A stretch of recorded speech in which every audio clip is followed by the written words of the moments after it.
All right, I'm recording, brother. Brian Marchi's in the house, Jersey. What's going on? What is up, brother? How you doing? I'm good. What's going on? Where's the hat? Where's the hat? You ready? You ready to I'm see ready. Jersey strong? Here we go, baby. Yeah. Oh, there you go.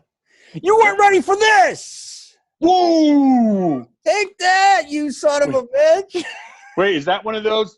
Bam! That's one of those. Boom. Anyway, how are you doing? Fantastic, man. It's good seeing you. You too, and our story is crazy because where I started kind of in my life is where you ended up, which is pretty ironic. Yeah, that's funny. I remember. Yeah, I've known you since you were a teenager, and I was from Yeah. Chicago, and we would talk about Chicago. You had no idea.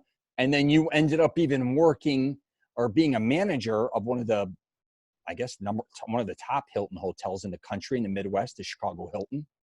Mm-hmm.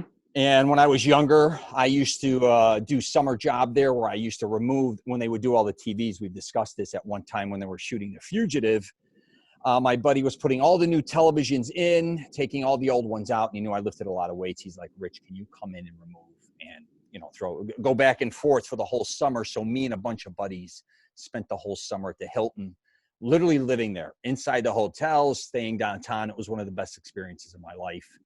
Yeah. And you ended up, after all what you've been through in hospitality, you ended up being at that hotel. Yeah. Right? I remember when I first met you, I was coming down to Orlando to go to college, and I met you through my cousin JoJo, who was one of your best friends. Yeah. And I was you. I think there was Greg there too. Sure. And I can't remember somebody else. There was another person. But anyway, I remember having some of those discussions because I was all about Jersey, Jersey, Jersey. Never really been to Chicago. You're like, nah, Chicago's where it's at. I'm like, I'm never going to Chicago. I'm never going to Chicago. Forget about Chicago. And I'm in Chicago. It is crazy. I ended up, even after working there, because I fell in love with that hotel. I think I don't know anybody who's in more hotels than myself. Chicago Hilton's unbelievable. But I ended up going there and doing a lot of filming for my second feature film. So that was kind of interesting because I remember I said, if I ever make a movie, I want to use this because you have a beautiful suite there. It's amazing. What is that, 5,000 square feet? I don't even know. Yeah, it's Conrad Suites, the big mansion right up on top of the hotel, man. It's gorgeous. So I rented that for a few days. We have a mutual friend there who was involved with the PR and everything. And she was able to let me go there, shoot there. I stayed there. It's an amazing experience. So yeah, let's first kind of take on your journey, because if I would have never expected when I met you when you were younger to kind of end up in the position you ended up in and moving up as far as you went and running that hotel, truthfully, because you don't know where people are heading in their life, right? No, exactly. Yeah, when I met you, you were more or less a young kid. I was in a Grand National. You were in a Mustang, right? Yeah, 5.0. You were 5.0. I was 5.0. Turbo 2. What am I, turbo? 6-cylinder turbo? Yeah, you were turbo.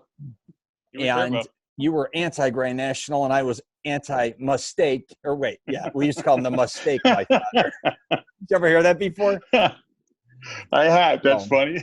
But I do love Grand Nationals now, and I do have a respect for them, so much so that one day I hope to. I probably gonna have to be used, but I would love to own a Grand National. They're gorgeous cars. They are, and I go to a lot of car shows with my father, so I see a lot of them. I don't even. Are you watching any of my YouTube videos with all the shows I'm going to? The car shows. I've watched the YouTube videos. I haven't seen ones that were recently posted. I saw the ones that you posted several months ago, though. Yeah. Of the cars, because every time you walk by one, I was like, oh, I want that. One day. And then I looked at a friend of mine, and I said, I got to get a shirt that says one day ...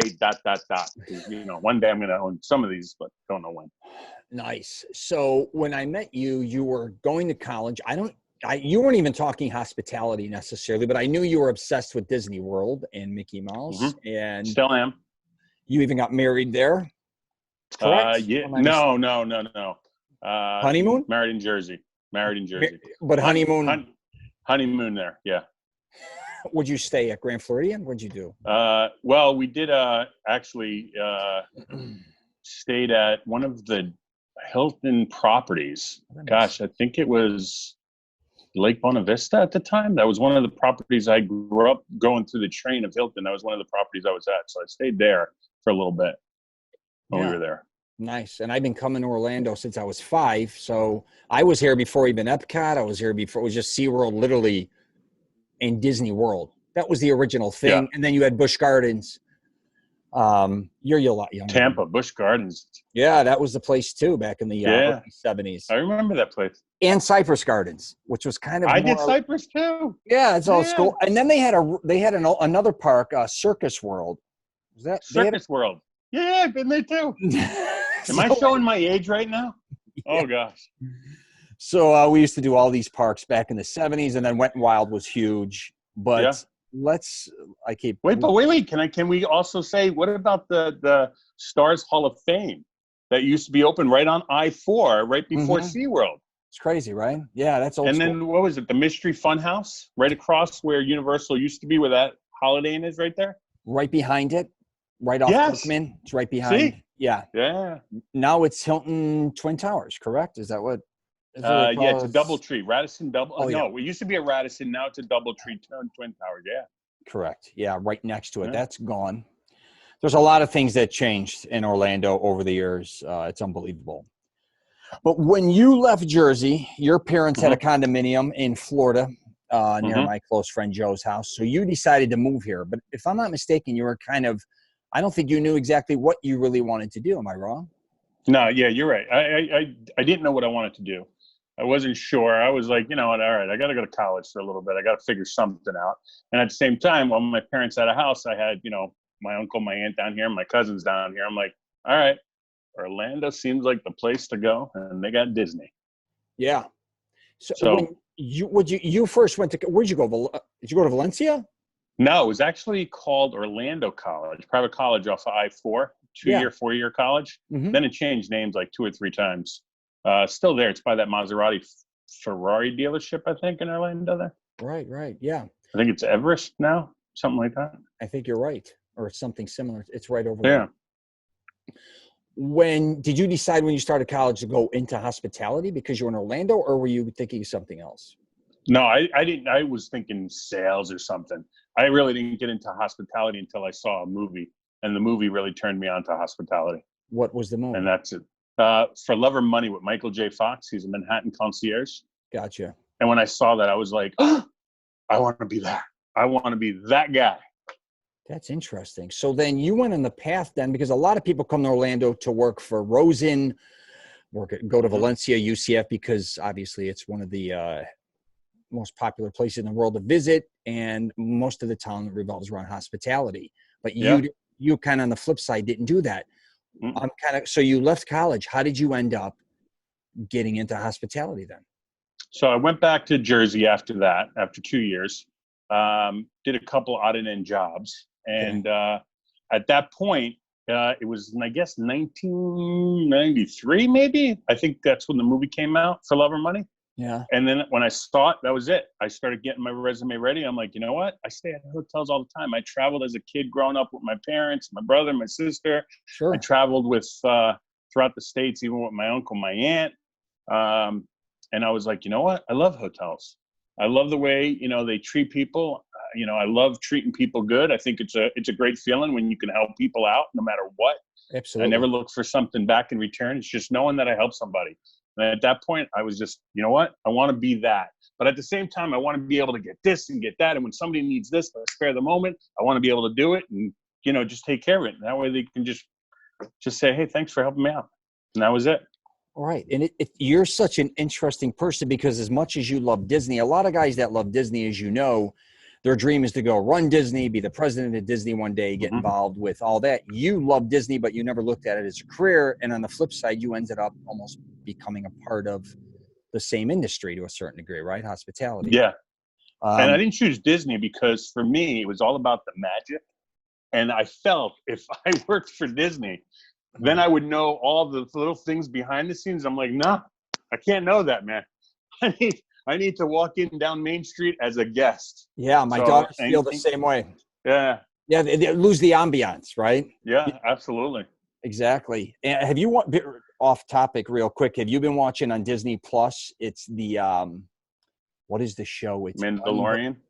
No, that one's good. It's the whole history of Disney through the not the engineers. I forgot the word. it'll jump to me. It's all the people that were behind creating Disney. And it's amazing because they start off with Disneyland, they go into Disney World, then they proceed into even Epcot. They show Paris and Tokyo, what went into creating each one of them, how they went into the cruise industry, not engineers. Imagineers. I don't know. Oh, Imagineers. Okay. It's amazing. It's their whole history of their, like, what they've gone through over so many decades. It's one of the most amazing documentary series I've ever seen. So, yeah, I haven't seen it, but I look forward to seeing it. I mean, I've even got on my back, I got one of those. I got inked up a little bit, through the years. Yeah. So I got. I don't know if you ever seen The Lion King. Yeah. So where Rafiki is, where Rafiki draws little tiny Simba, and he draws the little thing on the top, and he's like, "Yeah, it is time." So I have that, and on the back it says Hakuna Matata. Unbelievable.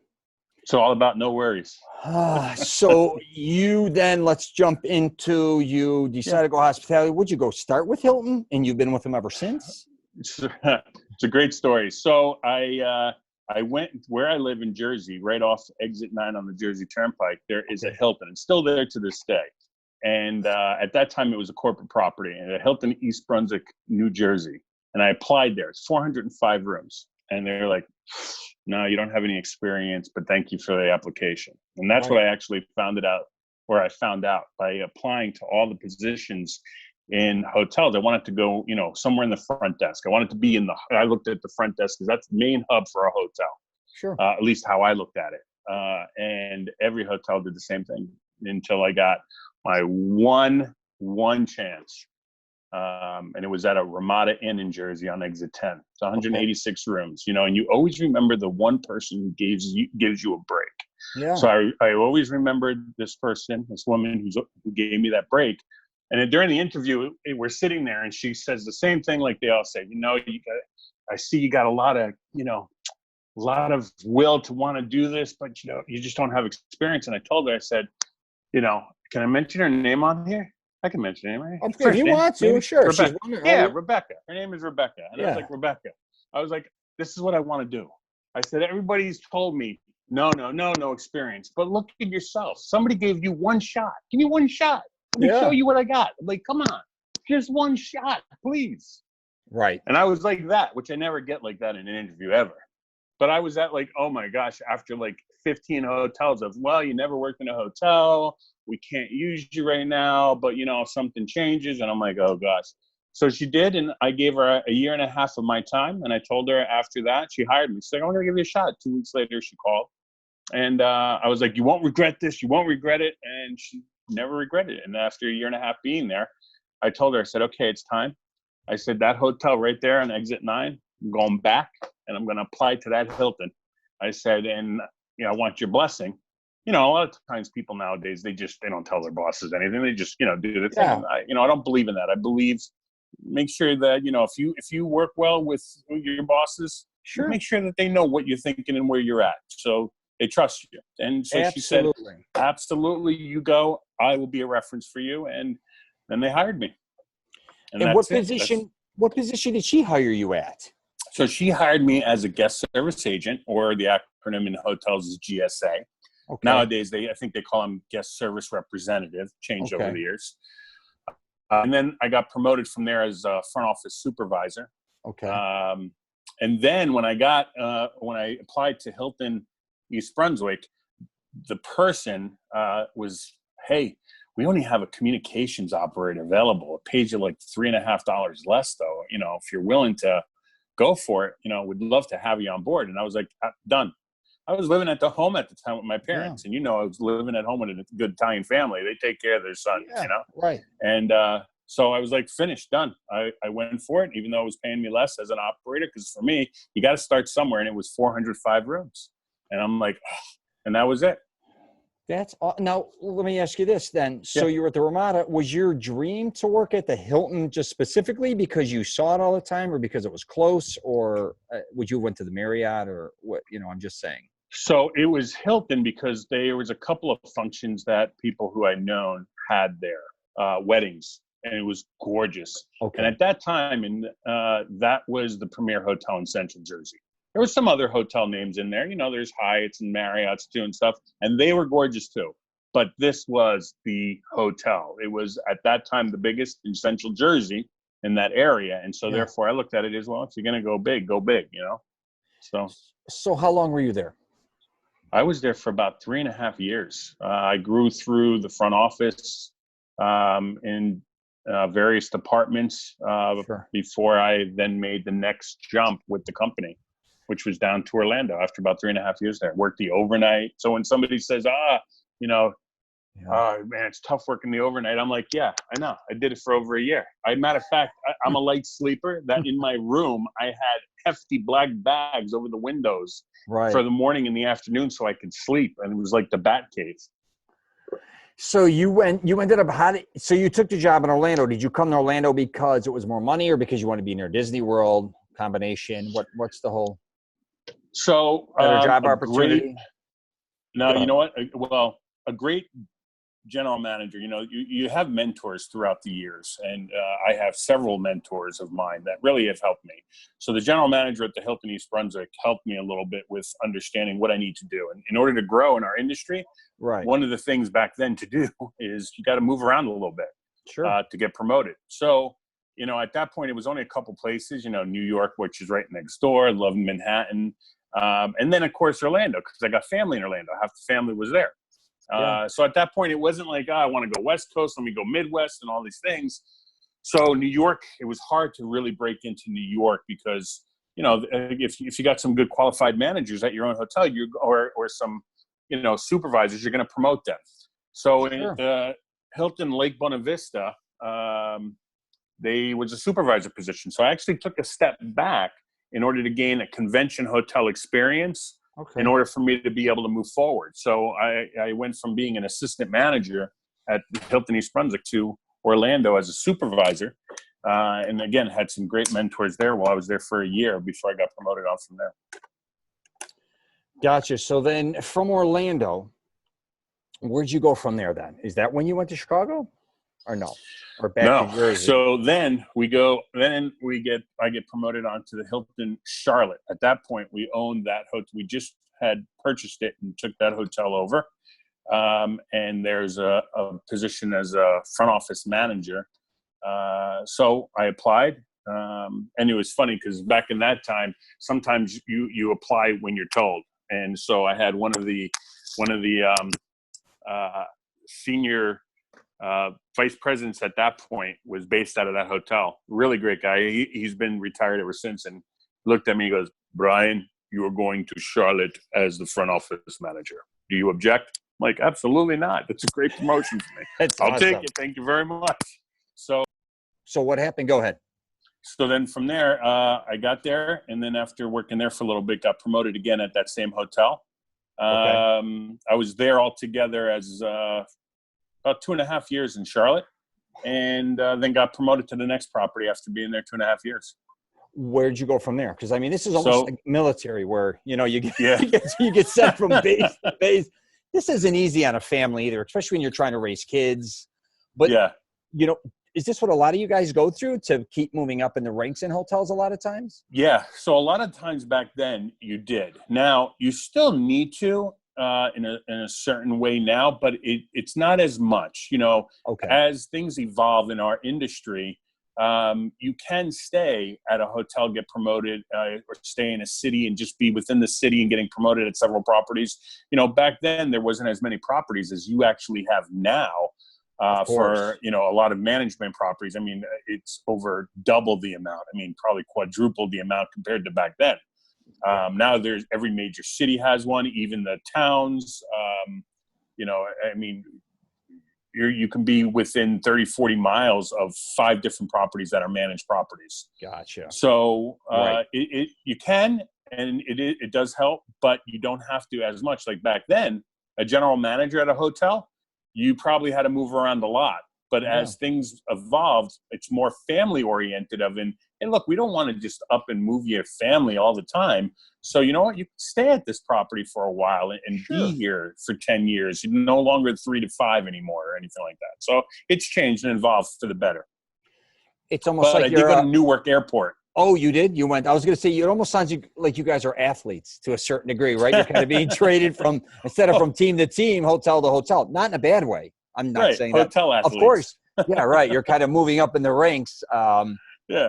It's got to be a great adventure. But, okay, after Charlotte, you went to what were you Newark saying? Airport Hilton. And that was my first director position with the company as an executive committee member. And that's attached to the hotel airport. I'm sorry. Is that so affiliated? No, it's not attached to the airport. It's just off the airport. It's about a mile from the airport. I stayed there. Right off on exit 9 there. So it's just off it. There is a hotel, a Marriott, that's right in the airport. Yes. Which is a great property too. But no, we were about another half a mile away from that. And that's 378 rooms. So it was a great experience. Nice. And then where the hell we headed now?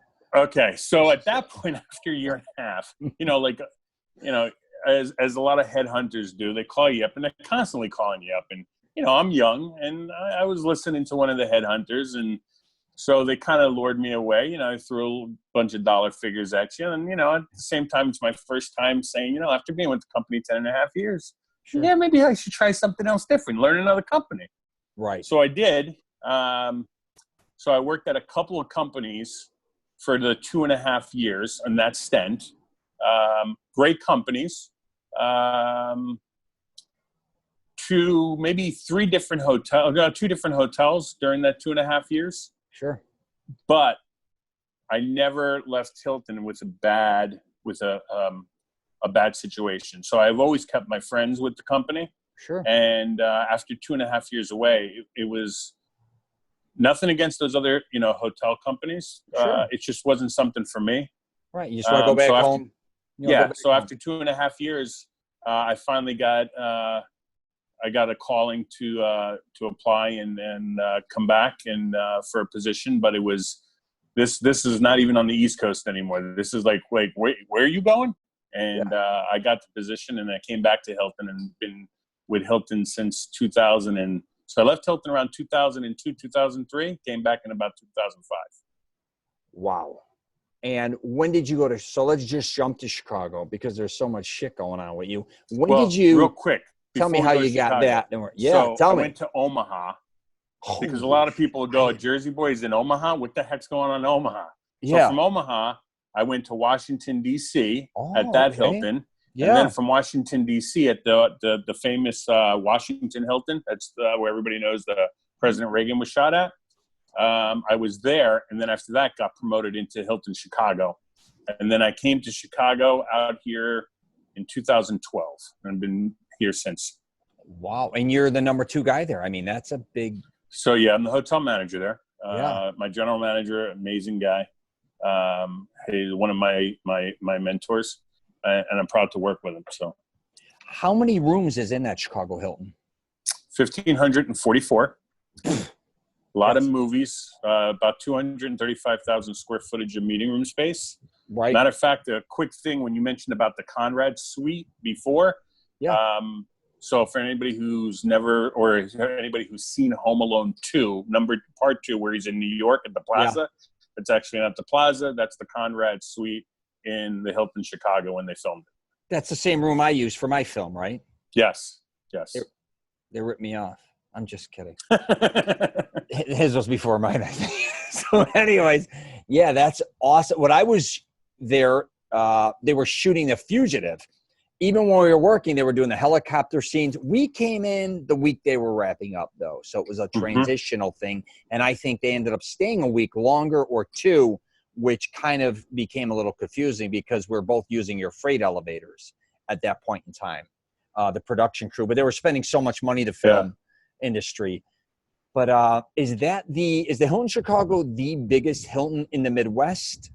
No. Well, no. Actually, even the Palmer House is bigger. The Palmer House, which is our hood, which is we did Hilton. the Palmer House too. Yeah.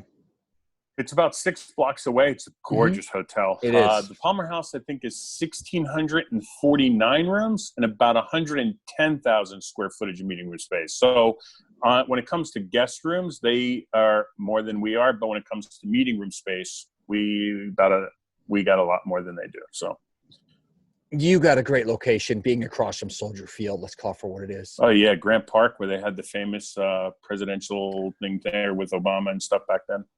Yeah, the McCormick place right around the corner, all that, which it's just a great spot. Especially in the summer. Gorgeous. It is. Oh. It's easy accessibility, and you're near Columbia University around the corner there. Yeah, right around the corner. Yeah. We do it. We house a lot of the parents that come in and visit their kids that go to college there. They stay with us. Yeah, and I think I fell in love with the Hilton because even though I wasn't working for Hilton, I was working with them at a very young age. So now that I travel everywhere, I make fun of you all the time. We goof around because I say I'm in the Hilton more than you are.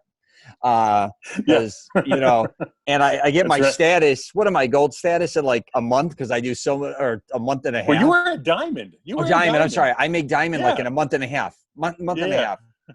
They don't even stop me from diamond now. I think they're just like, Rich, you're just kind of you're. I think you're lifetime. You'd probably be by lifetime by now. I don't think Rhea close. Rhea loves, she used to be a Marriott girl. She jumped to Hilton, never looked back. She loves Hilton, will only really stay in Hilton. She's kind of Hilton snobs. Those type. I call her the Hilton snob.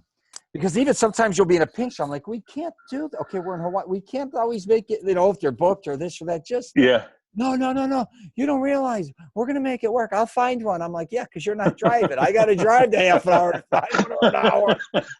Anyways. Oh, my goodness. So that's good. What do you think now? And we're going to talk about fitness as well, because this is kind of how me and you have been going back and forth, more fitness related. But, if you want to kind of give me a heads up on what's going on as far as what you're going through personally, through the coronavirus stuff, and then where you think kind of the future of hospitality is going to be, hotels, just, not in a negative way. I'm saying. Absolutely. Everything is positive. Yeah. And what you're going through right now with your job, how hard it is for a lot of people. So, our hotel right now is suspended. We don't call it closed. We call it suspended because when people tend to hear closed, it becomes, well, you're closed. You're never going to open. And we will open, and we will be bigger and better than ever before. We have great owners. We got a great management team. And right now, this is what we need to do in order to help the process. Sure. And then once everything comes back, because it will, our economy is going to come back and it will grow and everybody's going to want to show and make this succeed more than ever before. Because we're hungry for it. And you see this, and it's not just with us as a Hilton, it's, you see it across the brands of different companies, whether it's Marriott, Hyatt, the Sheraton, which obviously is part of the Marriott chain now. And then you see the smaller hotels, whether it's Best Western, Holiday Inns, and you see the heart. And they come up with this, that heart that it's on the lights on the hotel in a heart shape. Yeah. Because we all stand for one thing, and that's helping each other out, getting through this and uniting together as one. And so I think, the best thing is when we do come back and how we're ready to take care of guests, because realistically, there's people out there that are in hotels for a job, and I get that, which is great. Sure. And then there's people out there that have a lot of passion for what they do in a hotel. If you ask, that's you. You love your job. If you ask, I love my job. You love and that's why. And you love people. Yeah, and I don't mind. I don't care if it's a 15-hour day, a 17-hour day. It doesn't matter to me, because when you love what you do, it doesn't feel like work to you. Yeah. And if there's one thing I think a lot of us all realize is how much we love to serve people. It really is. Yeah. And so a lot of us who might be at home furloughed or waiting and for us to open back up and stuff, we're looking for things to do outside that we can in helping others, even if it's just giving some of our time up to the food pantry place or the local schools And hey, if you're doing if you're doing pickup lunch curbside for the children in these middle schools, hey, I'm here to help. If you need an extra hand, let me know. I'll make sure, obviously you got to follow the guidelines of sterilization and stuff, but you can't take it out of us when you do it for such a long time, and I think a lot of hoteliers will agree. A lot of times you're walking, whether it's in a restaurant, a mall, a supermarket, you see something on the floor, you want to pick it up because you're so used to it in your own hotel, like, hey, there's garbage on the floor, we can't have that. Right. And that just shows you it's a will to serve, it's a will to want to help. So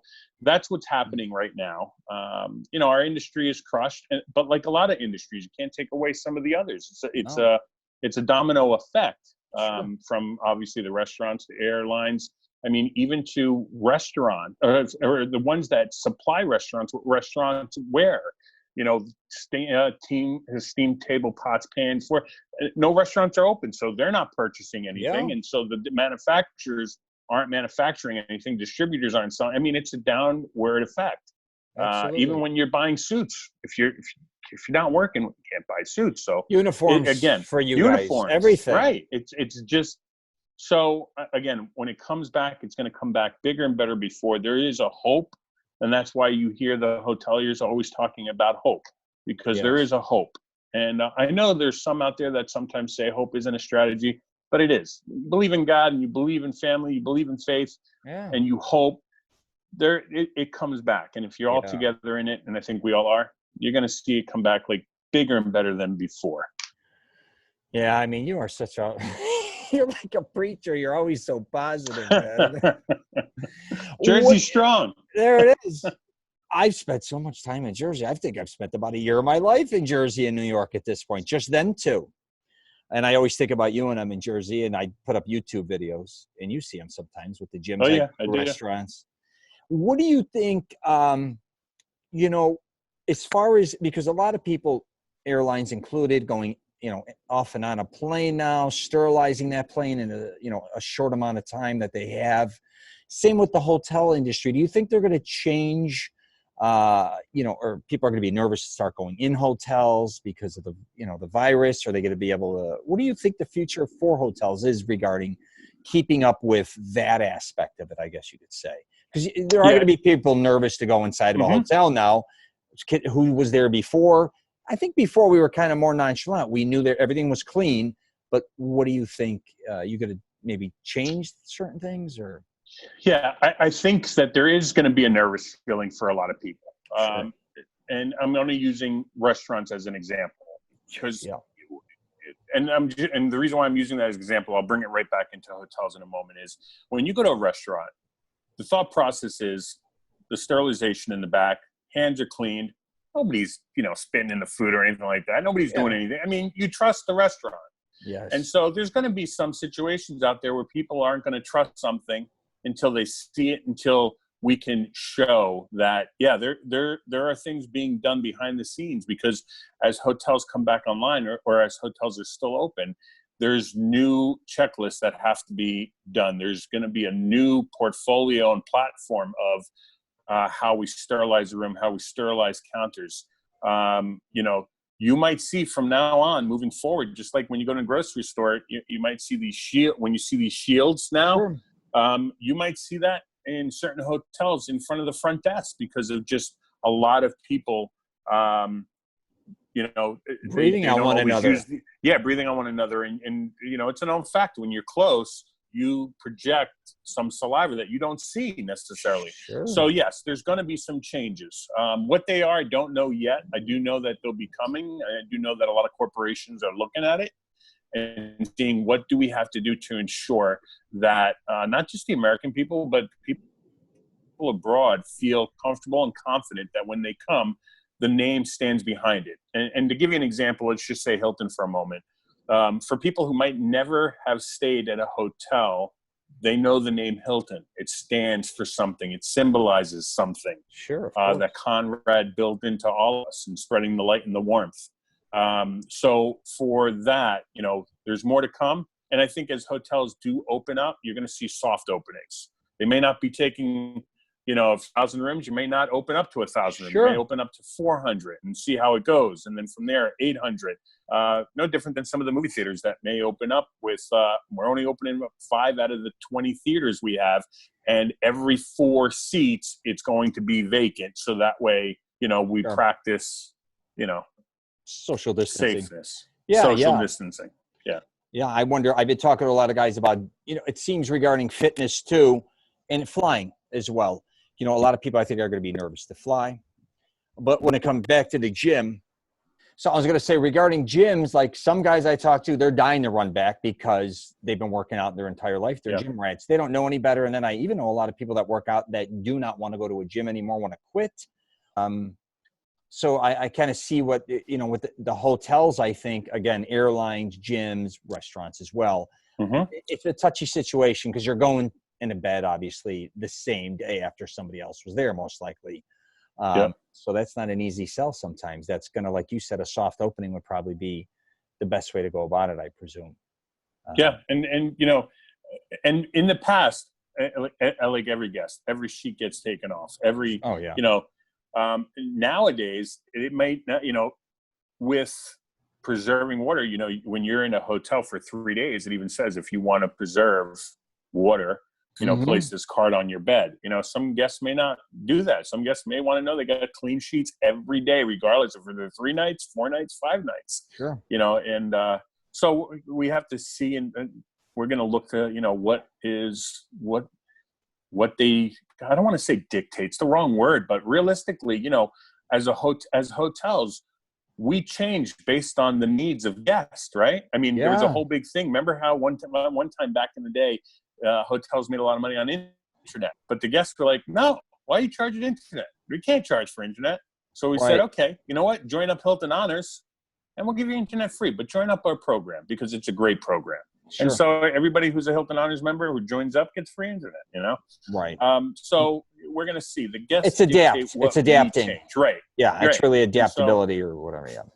We always say it's funny. One of the things behind the scenes, we always say, who's the guest, or the guest is the boss. That's who the boss is, the guest, because they're the ones that tell us what kind of food they want, how they want it cooked, what kind of things to have in our hotels, what not to have in our hotel. They're the ones. And when you see a lot of guests that say the same thing over and over, what do? You make a change.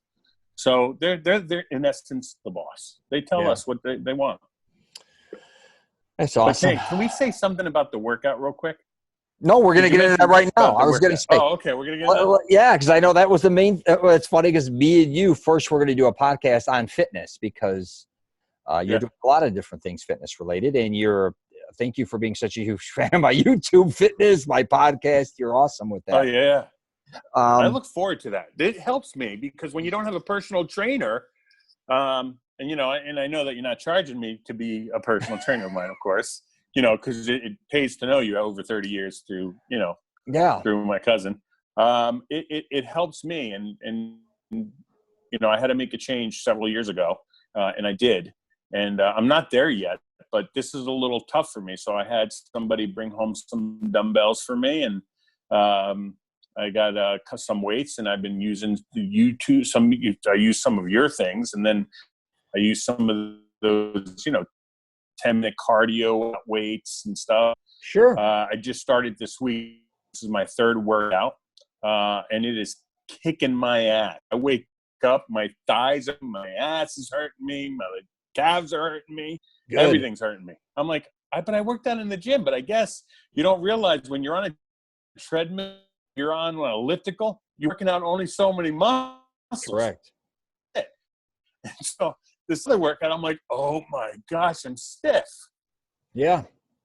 So that's where I'm kind of at when on my workout. So it's been good. Today I did biceps. Nice. 20 minutes. That's with stoppage. Well, 20 minutes total. It's about 25 minutes, so with some stoppage time in it. And then I did a 10-minute cardio. And then I did and in that cardio, I encompassed core, of course, because I got to do something while at home, Absolutely. Without gyms. But I feel great. That's the key. I'm putting up a video today on a girl who lost 170 pounds. I'm going to be posting. God bless. Yeah, she's got a lot of amazing information.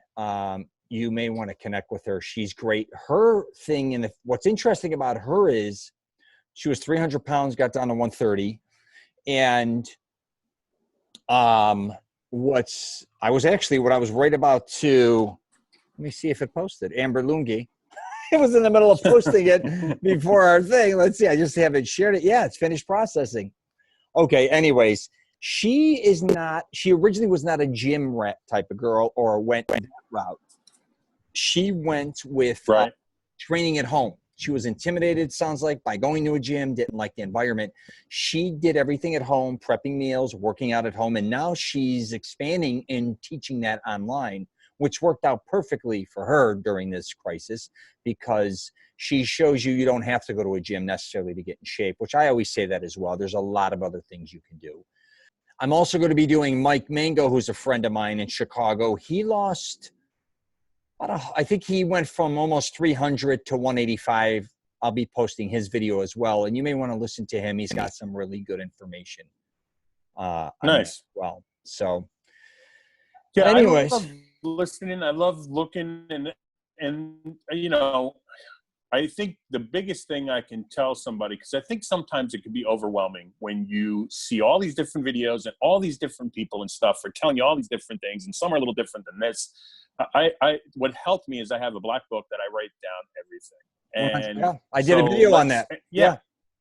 And I know, and I write everything down to say, okay, this is my workout this week. So that way I can block, and not that everything is noise, but I have to block out all this noise first. Gotcha. Once I'm done with that video and that workout or those weight training for that week or two, then I can go, okay, let me try somebody else's and do something a little different. Because each person is going to work out something a little different. Of course. But, you know, when you have like, you know, and one of my problems in the past is, you know, you're sitting there working out, oh, you know, I would do this. Or and then you're in the gym, you're working out, and somebody's like, oh, you know, it helps you do that, do this. And you're like, and before you know it, you kind of like lose yourself through it. So I would just say, you know, for me, what helped me is focus on this. Like this week, this is my week. I know which ones I'm doing. I know how I'm going to do it. If I can add more time to it, I will. And the next week, this is what I'm going to do. Yeah, and I talk about this all the time. No one leads the same life. You have to figure out, and it may not take months, it may take years to figure out your body and what physical activities are working best for you. I've been doing it my entire life, and I'm still learning every day, even by watching YouTube, trying different things. We're all a student of our bodies and fitness. And the more you evolve, I think the better off you're going to be, because again, our life is constantly changing. The life you're leading now wasn't the same life you led 5 years ago. And the life you're going to lead in the next year is not going to be the one you're leading now. But yeah, we all eat at different times, sleep different times, work at different times. Again, for someone like you put so much time and effort into it. You have to adapt. It's not like a lot of people just work from 9 to 5. All right, I'm going to do a morning workout. I'm going to do a after dinner workout, or whatever the case may be. You in your profession, because I think sometimes even your hours change, and then you may be there later. You sometimes go in earlier. Again, that's not easy on someone like you, but you have to learn to adapt to get the most out of every workout and have a lot of energy when you're doing your workouts. Because someone like you, who I know works very hard, very long hours, it's not easy, man. Yeah. You know what I mean? Especially at our age. It's not like you're 20 years old doing that, you know, and you have a family as well. So you got to incorporate that. So, yeah, agreed. Yeah. You know, and just say, I got to tell you, it's helped me to watch your stuff. So, you know, for anybody who sees this or this posting, honestly, I enjoy looking and listening to what you have to say. I take notes on it. And it's helped me. And that's why I'm like, hey, keep them coming. You know, when I don't hear one coming out, I'm like, hey, where you been? What's going on? Well, thank you. Yeah. When I did my videos, of course I did some of me working out. And there's millions of dudes who work out that are trainers and better shape than me, stronger than me, and all those things. And I've been in so many different positions in my life, even weight-wise, strength-wise, all those things. But I said, you know what? I want to talk more about what people are going to go through, or what you're going to have to learn about fitness, if that makes sense. It could be as simple as doing a video on a grip. It could be as simple as saying, hey, figuring out exactly what time of the day is the best for you when working out. Talking about don't get obsessed with diets, right? Because most people have to realize they're not going to stick with the diet. How to control maybe your weight fluctuating, because I go through that. All these different types of things, I just wanted to talk about them because I don't think a lot of people talk about that. It's always like, hey, you want great abs? I'm going to show you 6 ab workouts in the next 20 minutes, and we're going to go through them and this and that, which is wonderful. Yeah. But I'm going to be like, hey, dude, for especially the average Joe out there, most likely you're not going to have a six-pack unless you have the genetics for it, unless you diet, or unless you really kick it in the ass. But if you do want to trim down and get your weight down to this, start here. I'm kind of like the guy who says, let's start somewhere. Don't get intimidated in thinking you have to have a six-pack, or if you don't do these exercises, you won't get one either. It's more or less saying, hey, take an honest approach, be realistic, start somewhere and realize this is a lifelong kind of journey. So that's why I like yours, because when I first saw it, I was like, wait a minute, that's speaking to me. Yeah. And some of your great work, and again, I'm not here to, try to put you on a pedestal. I'm being honest. Some of your great work is you walking out of the gym for 2.5 minutes and going, hey, I just want to let you know, sometimes when you're in a gym, this is what's going on in your head. But don't worry about all that stuff. You need to, some of your work is, you're not even in the gym. It's just 2.5, 3 minutes. Yeah. And I go, that's a good point. I didn't think of that, because I feel that way at times. Like, got to jot that down in my book, and I got to read it back to myself. Oh, yeah. Yeah, and I was too caught up too. I think a lot of times making your video perfect, and I was just talking with somebody yesterday about this. They're like, Rich, man, you don't give a shit. Like, you walk with your camera and you'll walk and then you'll put it on a hand sanitizer and just start talking in the middle of a workout thing. You should get professional audio. I says, get the hell out of here. When something comes to my head, it comes to me. I can't wait. I'm not going to always be writing it down. Plus, it's almost like an adrenaline thing. I'm working out, and then I'm like, okay, let me help someone here on what I stretch for biceps and what I do after each workout. Let me show them that maybe, or let me talk about this. So it works for me. I know it's off the cuff, but I appreciate all your, I appreciate you just watching them. Oh, yeah. When I do them, I think of guys like you too. I don't think of people, because most people are not going to become a pro athlete. They're not going to do a marathon. They're not going to do a triathlon. They're not going to, go for Mr. Olympia. They're not going to be a powerlifting, whatever. They're not going to be a yoga master. Most people, if you want to go do it, God bless you. I think in terms of someone like yourself who just wants to get in good shape, maybe someone who's just starting, or somebody who's been in it a while that kind of plateaus, flatlines, not getting the results they're getting, or kind of getting bored. I take on all those things and say, listen, I've been through it all too. Your weight's going to fluctuate a lot of times, right? You're not going to always be you think you're in good shape. A lot of times you're not in as good a shape as you think you are. Other times you may think you're a piece of shit, but you're actually in better shape than you think, like the flip side of that. So I just want people to really understand that they're going to have ups and downs. I always talk about it. You're going to have good days, good weeks, bad weeks, good months, bad months, good years, bad years, even when it comes to working out. It's just going to happen that way. You have to fight through it. And it's like I said, it's for life. If you think it's 6 months, I'm going to try this and then see how I feel. Most likely, if you have that attitude, you're going to quit. Or, you know what I mean? You're just not going to keep the interest. You got to look at it like this is an adventure. If I don't get the results I wanted, then I have to take a different approach. And if that approach doesn't work, I have to take another approach. Saying you go to one gym, you sign up there, and that gym doesn't work for you, right? And you may not like the people, you don't like the environment, it just may be too advanced, or it just may not have what you want. You may go to a Planet Fitness, and they don't have a swimming pool. You may want to swim. You may go to a Lifetime Fitness on the flip side and be like, I love it has everything, but it's more family orientated and too busy. Depending on what time of day you go. You may go to LA Fitness and be like, I like this place because it has basketball and racquetball. The thing is, you got to get off your ass and you got to figure out what works best for you and put yourself in the environment. And I talk about a lot of times, if you are introverted hypothetically and you don't like to work out with people, I get it. You know what I mean? But if you're kind of social, you definitely want to start doing things and hanging out with people that love to do what you're doing, that can obviously. That could be joining a runner's club, a cycling club, going and to joining a crew club. It could be something outrageous. Doing water aerobics, whatever you like to do. So anyways. So what do you want to wrap this thing up with? Go ahead. Well, two things. First, I want to let you, I'm in my Florida room, right? I call it a Florida room. Yeah. So as I live out here, it's funny because you're in Florida. And I'm like, well, I don't got palm trees behind me. I got no palm trees. I got no palm trees. I got dead trees. There you go. Dead trees.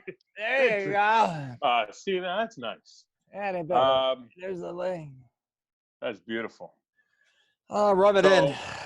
It's funny because when I got out here, we looked for a room like this at the house, and I'm like, this is a great Florida room, and everybody's like, what? What the hell's a Florida room? Yeah. I'm like, well, in Jersey, you got to understand, back then, you took 2 vacations, one to the Jersey Shore, and you went to Florida.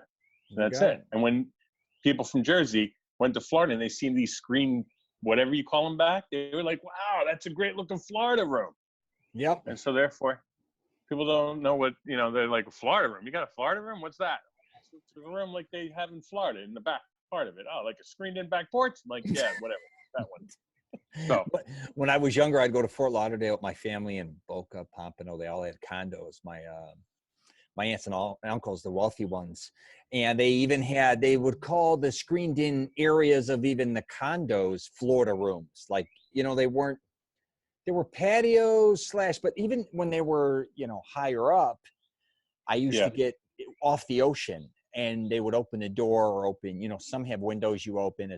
And I used to get the best sleeps of my life when I was younger in those Florida rooms. Especially in the winter with the breeze. I love. Yeah, well, this is a three seasonal Florida room. So ain't no breeze in winter here. No, you ain't got to go down there. Freezing your Scarolis out here in winter. Yeah, you're freezing. I just wanted to say thanks. It was great hooking up with you. Are you kidding me? It was seeing great. Like this. This was a blessing. I enjoyed this. I was actually thinking about it while I was doing my workout. I was pumped up, like, this is great. I'm going to do it. Yeah, 2 more, because Richie would want 2 more, baby. Hell yeah. So, yeah, I appreciate this. This was great, man. Always remember, one more for number 1. My buddy used to say. We used to have all these funny sayings when we were younger. 1 more for number 1, or go heavy or go home. Yeah, go heavy. Remember Nino, my buddy, when we were like. Yeah, I remember Nino. This was his thing before he was great at getting me to the gym. I'm a big closer. I'll get to the gym no matter what, but I start off slow. He was the guy who was insane to get to the gym and then was after a half an hour ready to get out. You know what I mean? I was the one who was kind of dragging ass, warming up, getting it going. Yeah. And I never wanted to leave, so it worked perfect. He would always be screaming. This is when he'd be yelling. Go heavy or go home. Raw dog. And then when he'd get tired, he's like, let's just go light and do it right. I used to go. He'd go for all these stupid things, but that's funny. I just sent you the girl who lost all that weight. I saw it. I'm going to look at it later on. It's going to be good. And I'm also going to be doing Mike Mango. Like I said, he lost around, 300 to 185. And I'm going to be putting up Guy Petrozelli. I don't know if you know him. He was in my first 2 films, but he's a dual pro athlete. He used to do, he's even at 21, he got accepted into the strongman in Hawaii on Conan. Right. So he's a monster and a goddamn beast. And he trains people in Illinois for many different things. But I'm going to be putting his up as well. So I think you'll definitely love listening to him because he is so damn legit, doing marathons, triathlons, things in that nature. So, yeah. I look forward to it. And keep the WTF are you doing? I love that thing, man. And I very seldom swear on my podcast now. I don't know what happened to me. My mother even, everybody says, Rich, you named it that and you're not even F-bombing. I'm like, I don't feel the need. I guess I would if we get nuts, but.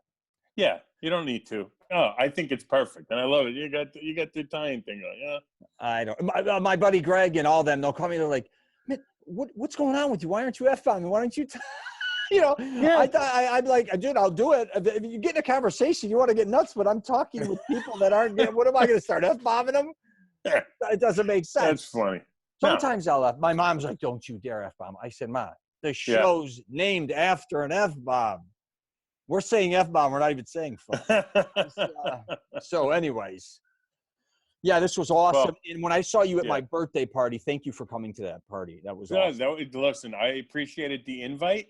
And I know, look, my cousin looks at you as his best friend. I know there's several of you guys together. Yeah. And so you mean a lot to my cousin, and automatically it becomes family no matter what. So it was a privilege to come in there, and a great honor. And I really enjoyed it. And I enjoyed meeting your family, and I enjoyed learning when they go, "Wait, you're related to Pins?" And I'm like, "Oh, Jesus, the freak is Pins?"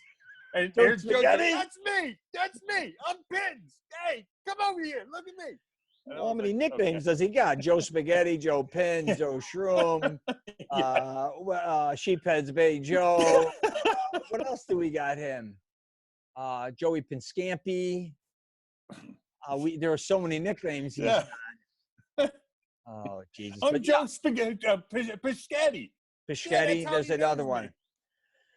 Yeah, that was good. But what I saw you, because what happened too is I wanted to get people on this podcast. We're getting long-winded, but who gives a shit? They could go if they don't want to listen. But the truth is, I wanted to get so many people on my podcast, and I want unique individuals that have, like careers like yourself. But my schedule sucked, and a lot of times yours was very hectic as well. Mm-hmm. But I remember seeing you at the birthday party, and I says, I got to get Brian on my podcast, because it's not only, you've had your ups and downs with gaining and losing weight. Like, a lot of stuff. And you take an honest approach to it, which a lot of people, they either want to pretend they're not going through it or just ignore it or whatever. You want to live a healthier, better life for yourself, for your wife and your family. Yeah. And it's a journey. And your honest approach always on where you're at, it's just legit. And that's what I love about having conversations with you. I appreciate it.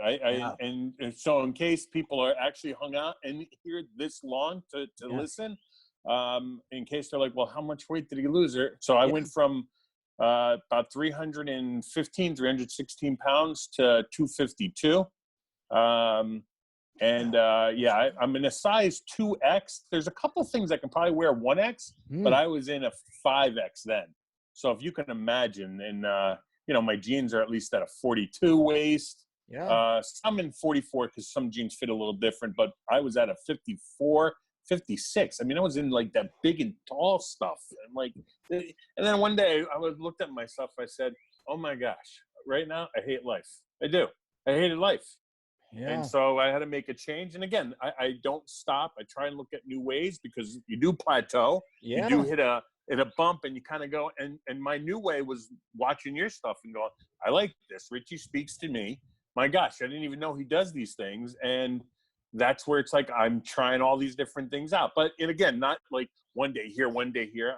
Like I said, I keep it, in that tunnel. So that way I can, stay grounded and one thing at a time, and making sure I follow it. So I thank you a lot. It means awesome. A lot to me, brother. So yeah, I used to be a 54, 56 coat, and I was 250. I wasn't as heavy as you, but did you do a before photo when you were real heavy? Because eventually I got to do a before and after. You want to do. Those people love that shit. I do have one. It's actually with a shirt on though. It's when I was at Disney. I keep it. I gotta find it because I got like 13 or 14,000 photos in the phone. Because I pay Apple to have that big cloud so I can keep going. But I'll find one. I'll send it to you so that way you can see. Yeah. Can I drop an F-bomb right now? Are you fucking kidding me? What? Okay, thank you. Because I was a fat fuck. When you see this picture, I'm telling you, you're going to be like, who the fuck is that guy? I'm like, yeah, that was me. You liked eating. You didn't miss a meal. Well, you went from Jersey, you're in Chicago to boot, which is, I think even when you first moved there, you kind of knew of the beef sandwich, but you just related it to just a beef sandwich. But as time goes on, there's some great comfort food in Chicago, and it's pretty affordable. Amazing. You can get there's so much food, as you know. So anyone's going to gain weight. But, sometimes we gain weight. We don't even realize sometimes we're gaining the weight we're gaining, even if we're getting on the scale. But I was a 4X. I get it. But I was more obsessed with getting big for fit, but my waist was big too. And, it happens. Whatever. Yeah. Well, and hopefully, again, it also didn't help when the doctor looked at me like 4.5 years ago and said, your blood pressure is so sky high. I got to put you on meds. And I'm like, meds? Like, yeah. He's like, you're a walking time bomb because you're too heavy. Yeah. And I'm like, call it for what it is. You can say I'm a fat fuck. And I said that to the doctor, I remember. And he's like, well, we have other ways of saying those things. And I said, I get it. And that's when I said, you know what? Don't put me on the meds. Give me a week. I'm going to figure this out. Yeah. And I did. And he says, well, you know what? You got to come back in 30 days, Brian, because I got to test you out. In 30 days, he was like, you lost 7 pounds. He's like, are you doing this wrong? I'm like, no. I'm doing this right. I'm not doing done it real yet. Right. Take your time. And, and it just continued on. And so, again, I try to always evolve and develop myself. Yeah, and when I saw you at my birthday party, literally, it looked like you lost, a lot of weight. When I took a double glance at you, because for one, it was a surprise, but also I looked at you and said, wow, he's lost a substantial amount of weight. That was pretty shocking when you see that. And putting muscle on at the same time too. Yeah. I mean, when I do the weight, I got to tell you, when I started doing, at least when I incorporated the weights, because I didn't incorporate weights right away. I incorporated, some of the cardio from the treadmill, the walking, elliptical, 10 minutes here, whatever, all I could do at that point. Yeah. And so you should have seen me when I did bench press for the first time. My buddy put on a 45 on each, and I was like, oh, I can't do it. But get it off. And then I put on a 10-pound on each, and then I was like, oh, okay. Yeah. And then after doing 3 sets of 10, I was like, holy crap, this hurts. This hurts. Yeah. Now, when again, I'll do, because I know that there's the sculpting and I know that there's the bulking part. So I try and change up each one, a little sculpting, a little bulking, depending. Figure it out. But, now I can put on a 45 on each. I can put on then another 35 on each, and then I can put maybe a 10 on each. Nice. And hit it out about 4 times without anybody. But then at that time, for 5 and 6, I need a spotter. So, I mean, I've come a long way. I feel good, You're a strong guy. You're a strong guy. You and your cousins, you guys are all strong men. You just had to develop that strength too. Yeah. It just took. Good point. Good point. Right. So you also never discovered the true strength that you have, which I talk about in my videos. Most people don't realize their true potential or what and it doesn't mean you have to become Hercules or you have to bench press 400 pounds eventually. What I'm saying is most people think they're weak or they think they can, or they're just not is strong, durable. They don't think that way about themselves. They think I'm out of shape or, back in 18, I was strong. I played football. Now I'm a weakling. I've lost all that strength. That's not the reality. A lot of people can get stronger later in life. Yep. You can end up in better shape at this age in your life than you were in your past and stronger. Agreed. Right. Then I can look like you. Yeah. I know. Good luck. You look better than me. I got my own damn issues. All right, brother. Thank you for doing this. We're going to wrap it up. I'm going to post this. I don't know when. God, I got to come up with a cool title because, I don't want to do just a weight loss thing with you. I wanted to kind of like the journey through Hilton or I want to include your name, but maybe what the future of the Hilton or something like dedication to your company because I know how much you love Hilton and all that stuff. So, all right, brother. I'll wrap it up there. Thank you. Mahalo, bro. Yeah. Thank you. All right. Take care. All right. You too, man. All right. Bye.